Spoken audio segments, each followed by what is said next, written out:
listening to the Black Don't Crack podcast. My name is Logik. And my name is Queen. Join us as we celebrate Black Canadian culture, resilience, and each other. Black Don't Crack! Welcome to the very first episode. We are excited to highlight various intersections of the Black experience right here in Toronto. Yeah, man, we have a very special guest with us today, Gemini Award winning actor Mpho Koaho. You've seen him in Four Brothers with Tyrese, Mark Wahlberg, Andre 3000. I know you've seen 50 Cent's Get Rich or Die Tryin. Remember Junebug? Well, we're going to get into some Black excellence and more coming right up. Black Don't Crack! This city real, but they move shiesty. Thought he was your brother, thought she was your wifey. Roll with heavy hitters, but I tread lightly. Ain't no room for second chances, you get one life. You say they real, but they move shiesty. Thought he was your brother, thought she was your wifey. Roll with heavy hitters, but I tread lightly. Ain't no room for second chances, you get one life.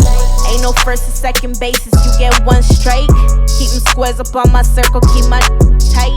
Seen these niggas sell they souls for they limelight. Seize the opportunity, waiting for when the time's right. Only got one life to live, I ain't got no more patience. Through showing these niggas love, through doing them favors. Nobody got your back, I gotta put in the labor. Me the pen in these pages, me the pen in these pages. Last year when I lost pops, everybody got locked off. I just wanted to pop off, I just wanted to pop off. Heart froze so cold, when ghosts and I vanish. Catch you when you low, then they take advantage. No. You say they real, but they move shiesty. Thought he was your Black Don't Crack. You just heard a hot 16 bars courtesy of Jane Finch's finest, Miss Lola Buns, off her single entitled Shiesty. Make sure you go check a link in our bio at Black Don't Crack TO. But before we get into our featured interview, we're going to hit you up with some little known history with our quick Black facts. Black Don't Crack. This is a quick Black fact so that the presence of our people are documented and shown. Let the people know this is a quick Black fact. What's going on, everybody? It's your boy Femi Larson, fine boy, no pimples, just dimples, tantalization nation. This is your quick Black fact. Cathay Williams was the one and only female Buffalo soldier posing as a man named William Cathay to enlist in the 38th Infantry in 1866. She served for 2 years before a doctor discovered that she was a woman, leading to her discharge. Ladies and gentlemen, this is your quick Black fact. Let the people know this is a quick Black fact. Yes, Black Don't Crack podcast. Black Don't Crack. Yes, we got a very, very special guest, man. A brother of mine for many years. One of the original SFA fams. What's going on, everybody? Black Don't Crack. My name is Mpho Koaho. Man, I don't even know where to begin. Logik, I'm just so happy with everything you guys are doing now, man. Yo, man, it's a pleasure to have you on here, because I know that you're like a busy guy, doing a lot within like the film industry as like a Black Canadian. I know we've had many conversations on those experiences, and I really want to give some of our listeners some insight. You know what I mean? So before we get into it too deep, man, let's take it back to like the beginning, man. Like I want to talk about one of your first major film appearances. You had the opportunity to work with the late Maya Angelou. So I'm really curious to know like what that experience was like, and how that came about. Oh my goodness. The most beautiful memories come to mind when I think of that experience. That was the very first project that I ever booked. Mm-hmm. So very, very, very first project, whether it was film or television. So It was very impactful for me. Very impactful for me. I was 14 years old. Wow. I remember walking into the audition one day, and at that time, my mother and I had been very immersed in Maya Angelou's writings. We were listening to a lot of her audiobooks at the time. She was very much part of our lexicon, very much part of our lives. So when I walked into that audition, as young as I was, and as much as I did not know the extent of this woman, it was quite a shock to be standing before the person we had been listening to on the cassette tapes for so long. Having been familiar with Maya Angelou's writings and listening to her audiobooks as much as my mother and I were at the time, walking into that audition was was very surreal. And then on top of my, my stunned reaction to meeting such grandeur, she knew exactly where my mother was from based on me telling her my name. So I told her my name was Mpho Koaho, and she said, and very much in the Maya Angelou kind of way, with that aura that you would kind of expect her to have. She said, "Where is your name from?" And then she said, "Your name is Tswana or Sotho. You speak Sotho," in this deep, just lovely tone that is just unmistakable and so unique to this woman. Yeah. She said, "Your mother is from Joburg, one of the townships," and she enunciates and articulates with everything she says. Wow. So it's just even the smallest word she speaks to you has such a profound impact on you. So I did the audition, and I don't even know how I kept my head on straight. And then she asks if my mother is in the waiting room.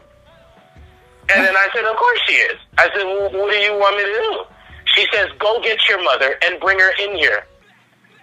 I went to get my mother and brought my mother into the audition room. The moment my mother laid her eyes on this woman, she hit the floor, got on her knees, and started bowing to Maya Angelou. Wow. That is literally my mother's reaction when we went into that room. It is like, I'll never forget those kind of experiences. I get to set probably, I think I've been on set maybe a few days, and I'm being directed by Maya Angelou. This is on my first project ever. I'm being directed by Maya Angelou. Alfre Woodard plays my mother. Mary Alice plays my grandmother. Mary Alice was the Oracle in The Matrix when they changed the lady, when they recast the lady. And she was also in the original season of A Different World. Wow. She ran the dormitory. Crazy. So then you have Al Freeman Jr. playing my uncle. He played Bishop Elijah Muhammad in the Malcolm X film. You have Esther Roll playing my aunt. Esther Roll plays Florida Evans in Good Times. Whoa. You have Wesley Snipes playing my cousin in the movie. You have Anne Marie Johnson, who starred on In the Heat of the Night for many years, playing. It's just like I'm surrounded by everyone. Plus, Loretta Devine was in the movie as well. Oh my gosh. Wow. So that's my first go. So I don't know where I am. I don't know the scale of what I'm dealing with. And so Maya greets me one day. I'm walking past her on set. I'm 14 years old. I'm playing baseball at the time. I'm a baseball kid, you know? Yeah. I walk by her. She greets me. And I very fleetingly kind of say hi and kind of go on my way. She was not feeling that. She was not feeling that. She stopped everything on set. Literally stop the tape, stop everything. Stop. She grabbed my hand and she said, "Mpho, are you okay?" I said, "Yes, of course." She said, "Well, when somebody greets you, you say good morning." And that's when I learned. Respect your elders. Right. In that moment, I learned. I don't know if everyone is, you're probably familiar with the video that's been circulating on Twitter of Maya Angelou checking the young lady that was asking her questions in that interview. Yes. I need to clarify very quickly. Maya Angelou is nothing close to how they tried to portray her in that post. She is as graceful as you would think or you have heard of her to be. The mythology is true. This is one of the great leaders, one of the great black people ever. I didn't say black woman, I said black people ever. Because that is her importance to us. She taught me not only what I needed to learn in that moment, but what she has taught me, I have carried with me on every film set I've been on. That's beautiful. Into every interaction I've ever had with anyone. Wow. So, so that's the extent of how she's impacted me. Yeah. And for those who don't know, the name of that film was Down in the Delta. Yes, sir. Yes, sir. And that came out, what, like 97, 98? It was released in 1998. Okay. It was funny. It was a Showtime production. Mm-hmm. So everybody knows what Showtime is. Yep. They have Deezus and Mero and Dexter and all these wonderful shows. Shot in Toronto. It was a Showtime production. Dufferin Gate Productions, which doesn't exist in Toronto anymore. Crazy. That was sort of a renaissance. That time, I remember when we were doing that film and a few films after that. That was a bit of a renaissance, so to speak. That was a forgotten era of a lot of people having of many opportunities, especially there were many black opportunities in those days as well. Absolutely, and you know, like from that being like your introduction into the film world. I mean, you've done so many different films, from like, you know, Four Brothers to Get Rich or Die Tryin with 50 Cent. You know, I'm interested to know like your experience as a black actor in Canada and navigating that space, you know, and what that looks like. I appreciate the question, brother. I'm glad that you mentioned Four Brothers. I feel like we got to shout out John Singleton real quick, and you know, that was really tough for me, man. Getting that news the other day about John. Mm-hmm. You know, I didn't know if it was appropriate to tell this story or not, but I think it is appropriate to tell this story. I told my mother for the first time the other day something that I've kept to myself for many years. John, I'm so fortunate to have been cast by John Singleton.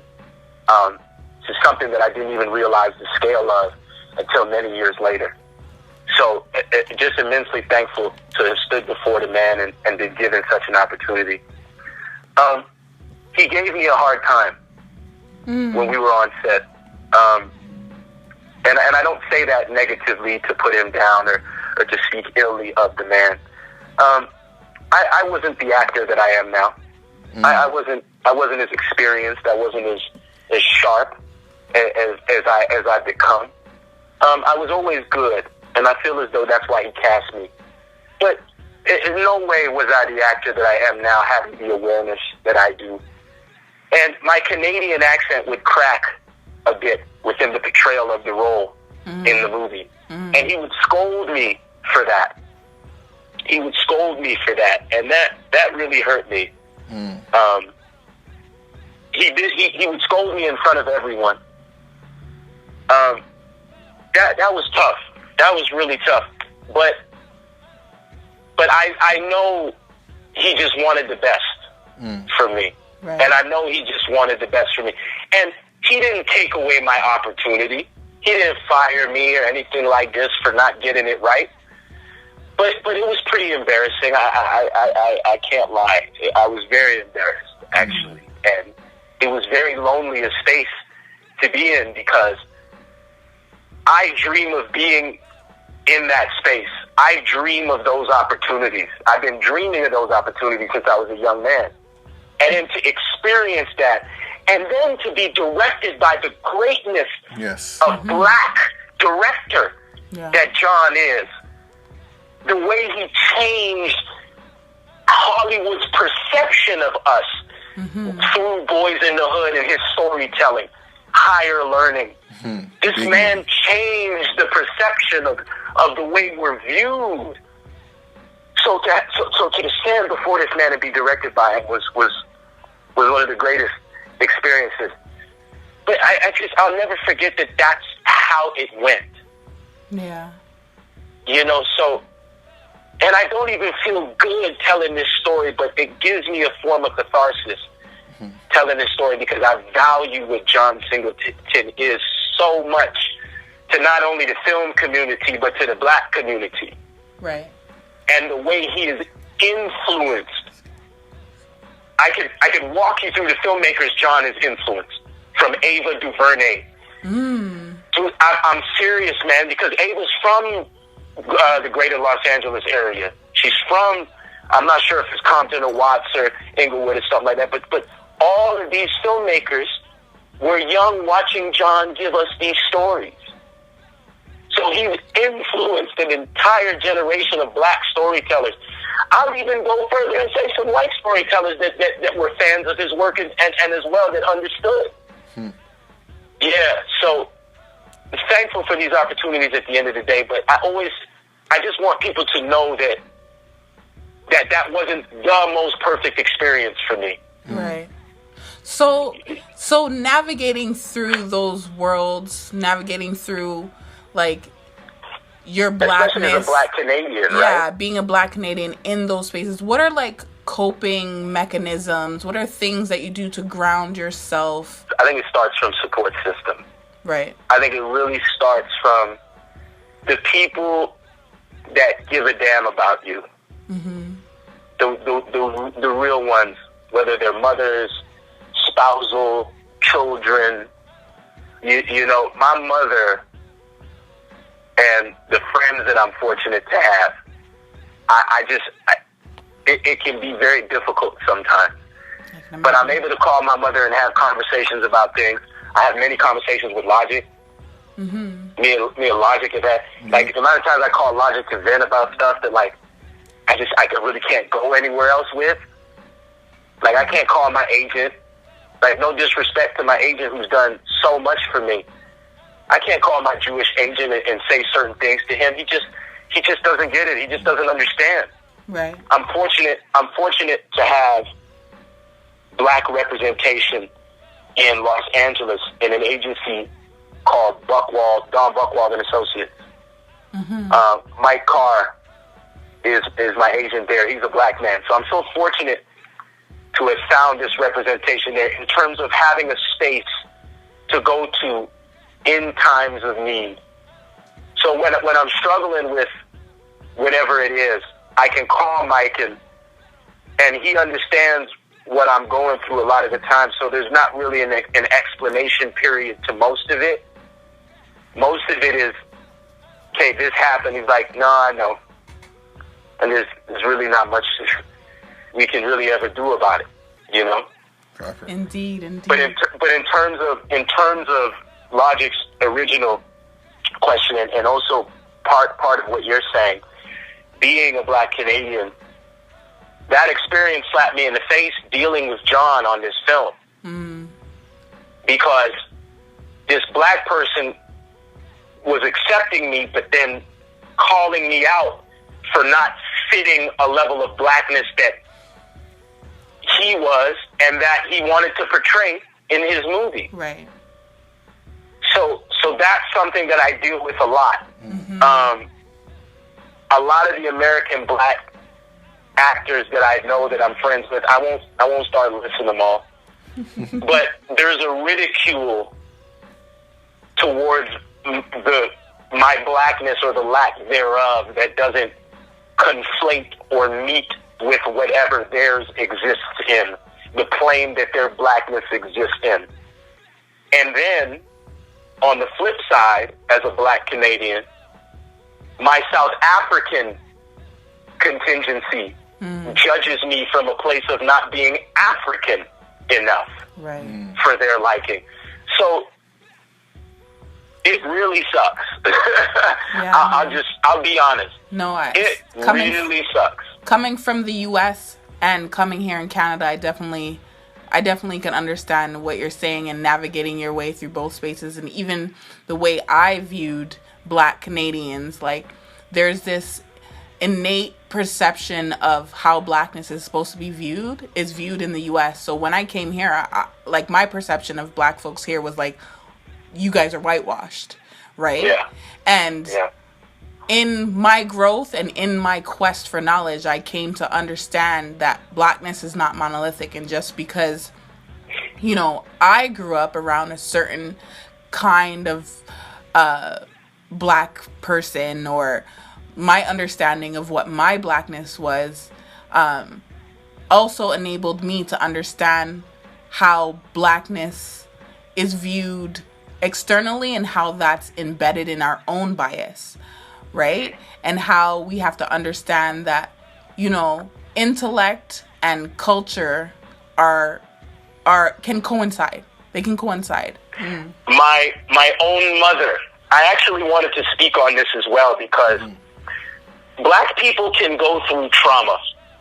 The oppression of black people that we have experienced forever can develop into a Stockholm syndrome like appendage, to where you have been oppressed for so long and been by yourself experiencing this oppression that you're so tired of being stepped on that you just want to mix in and blend in a little bit more than you do. It's normalized. It's normalized. And my mother expressed this to me and has inadvertently shown me that she is stuck in this line of thinking. She's not purposely trying to show me this, but I'm explaining the Stockholm-like syndrome that black people can experience, the PTSD that this oppression can put people through, to where I articulate, to where my mother, I was wearing a baseball cap similar to the ones that Tiger Woods wears. You know, the fitted, stretchable ones with the curved brim. Yeah, the dad hats.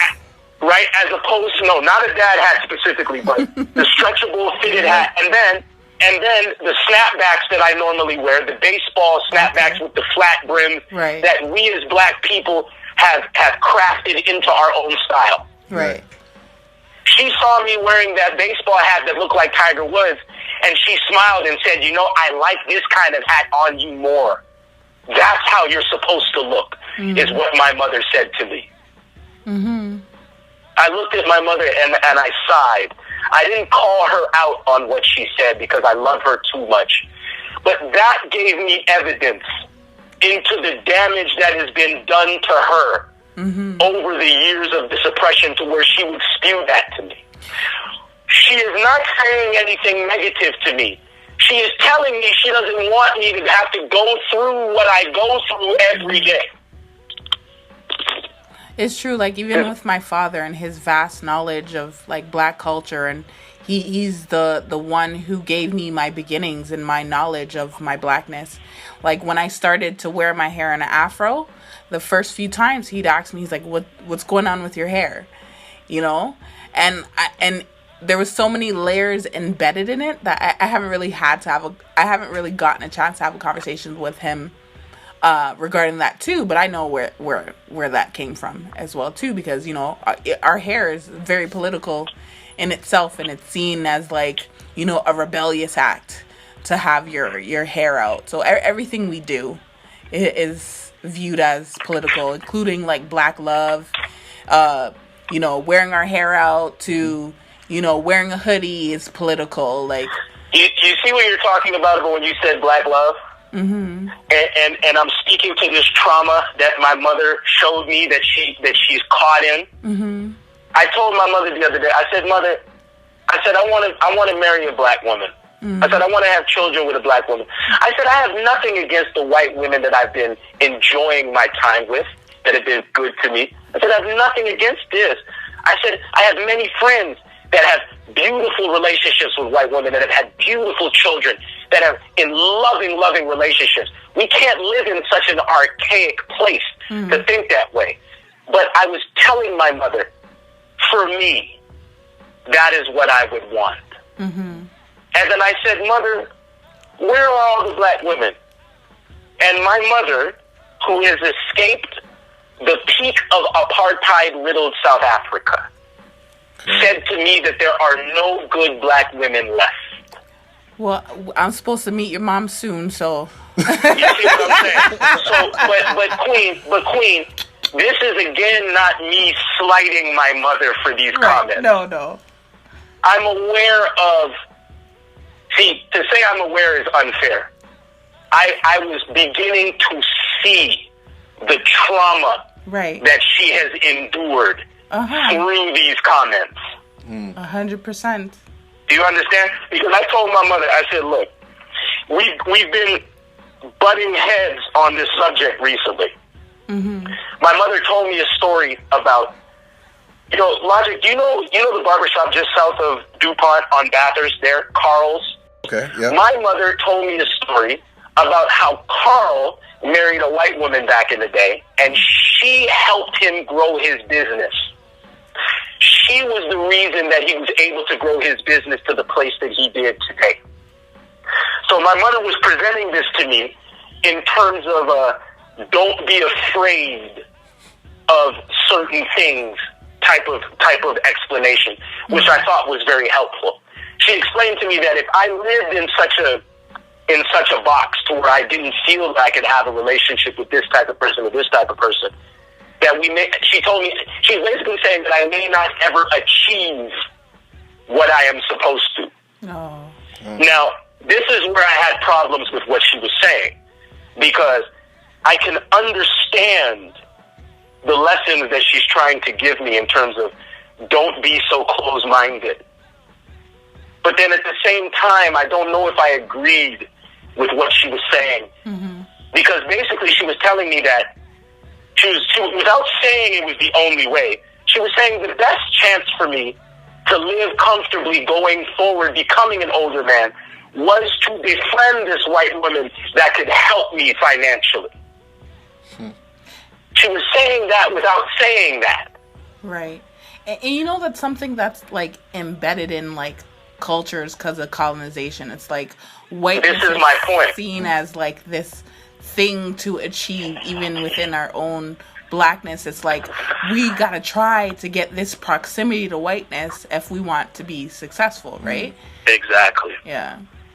So another extension of what my mother was saying, and another extension of the trauma, it goes to the stories that my mother would tell me of the friendships that she had with this specific group of white women. My mother didn't have many black friends. She had my godmother, Cynthia, but she pretty much befriended this group of white women that I've known today for many years. One of these women is my niece and my nephew's godparent. Her name is Karen. And I stayed with Karen a few years back in Vancouver when she was living out there. And long story short, this woman has pictures of me on her dresser from when I'm a little young boy hanging in her house. Yeah, I bet she gets questions about that. Basically, I can imagine, right? Basically, she overreacted to a situation and asked me to find another place to stay. Wow. So I left that same night, and I have not spoken to her since because of her actions. Now, this same woman has put my mother through an inordinate amount of judgment and trauma over the years. I know this because my mother's told me story after story after story after story of Karen and Teresa and Jackie being jealous of her when she would get attention in the places that they would go together. They would go places together and all of these men would come and surround my mother. And these women would be, these are married women, let me be clear. They would become jealous of my mother. The attention that she would get. And she would tell me the stories of the way they would always put her down. My mother is still friends with these women. I need to be clear about that. Yeah. She's still friends with these women. And I had this conversation about her. I said to her, don't you find it strange that I've walked away from Karen and you haven't yet, considering all the stories you've told me? So therein lies the trauma that we endure. And all that shit's perpetuated in these movies too. Like, it's like, the black folks, we end up meeting, the racist white person. And then through forgiveness, we're able to maintain relationships with these racist white folks. Oh my goodness gracious. I made a point to a young person the other day, I was speaking with them. The old guard, so the old way of thinking, that mentality has to die out before we can progress. Well, we're nearing the end of the interview. So in true Black Don't Crack fashion, we like to leave our interviews with words of wisdom, something that you can leave for the audience, for us, to like build resilience, or, you know, that could help them in their career, in the arts specifically, or just life in general? Well, firstly, thank you so much for having me on the show today. I really appreciate this forum to be able to have these kind of discussions. It's something that is so vital and so necessary for our community, and I love that you guys are facilitating something like this for us. So thank you. Thank You're you. welcome, bro. What I would say to people, I'm always looking for words of encouragement or things to use to get better, things to use to help endure through the struggles. What I learned is, and I continue to learn every day. So that's something I would tell people. Learning is something that I do every day. I value it and I continue to do it. But I would tell people that everything happens for a reason. Right. You may not have the answer or the reason why things happen. But things don't always happen for the negative reasons that we think they do, to hurt us or to defeat us. Right. Sometimes the greatest lessons come from the most difficult situations that we go through. Right. You said it, lessons, right? You know, lessons. So as long as you're open to learning, as long as you're aware that you don't even close to know everything, I think you'll be in good shape. Before we dip, I just want to shout out this episode's featured business. By Blacks is a bold, award-winning, innovative online magazine serving the Black Canadian community. Make sure you go check out byblacks.com. Make sure you follow us at Black Don't Crack TO, and make sure you let us know what you think. Once again, a big special shout out, man, for our guest, Mpho Koaho, man, for blessing us. And I also got to give another shout out, man, to Toronto's finest, a legend out here, Rochester, man, for blessing us with our theme music, Black Don't Crack. And that concludes our first episode. Until next time, y'all. Peace. Better than I've ever been. Blessed like a reverend, step to the regiment. Weakness on my seven, that shit. You would think that I jumped at the Lazarus pit. I came through like Ray Shall Go. 3 lifetimes and I still make moves. Demons in my head, but I roll with angels. And I party in Toronto like I'm in Cancun. I'm blazing the trail. Age like Pharrell and I'm cool as Denzel. Chill, life is surreal. Everyone fails, don't let that prevail. Wake up the dead like an extra and thriller. Either you raise a bar or you a pillar. Don't always hold it together, but trust me, you never gon' see us buckle under pressure. Black don't crack. Black don't crack. Black don't crack. Black don't crack. Been through the most, we still solid. Put us in chain, every chain solid. Took that pain and remain solid. Never gon' act, you stay poppin' like black don't crack. Black don't crack. Black don't crack. Black don't crack. Been through the most, we still solid. Put us in chain, every chain solid. Took that pain and remain solid. Never gon' act, you stay. Black don't